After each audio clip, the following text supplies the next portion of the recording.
সংখ্যা বাড়তো। যদি এমন হতো বেনামাজির সাথে কেউ মেয়ে বিয়ে দিবে না, ছেলে বিয়ে দিবে না, আমার মনে হয় নামাজি বাড়তো।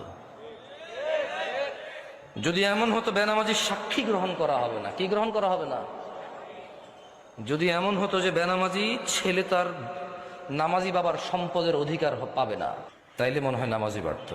এগুলো আমি বলিনি, এগুলো মুহাম্মদ সাল্লাল্লাহু আলাইহি সাল্লাম বলছে। বেনামাজি বেওয়ারিশ থাকে, কারো ওয়ারাসাত পায় না। বেনামাজি কি পায় না? নামাজির ওয়ারাসাত পায় না, পৈতৃক সম্পত্তি পায় না। যে ছেলে নামাজ পড়ে না তার বাপের সে পৈতৃক সম্পত্তি পায় না, ইসলামে সে পায় না। সে মারা গেলে তার জানাজার নামাজ হয় না। বেনামাজি জামাই নামাজি বউ বিয়ে টিকে না হিসেবে, কারণ বাইনাল আবিদি ওয়া বাইনাল কুফরি তারকুস সালাহ, বান্দা ও কুফরির মধ্যে পার্থক্য হচ্ছে নামাজ ছেড়ে দেওয়া। তো কাফের আর মুসলমানের তো বিয়ে টেকে না। বাইনাল আবদি ওয়া বাইনাশ শিরকি ওয়াল কুফর তারকুস সালাহ, বান্দা শিরিক আর কুফরির মধ্যে পার্থক্য হচ্ছে নামাজ ত্যাগ করা।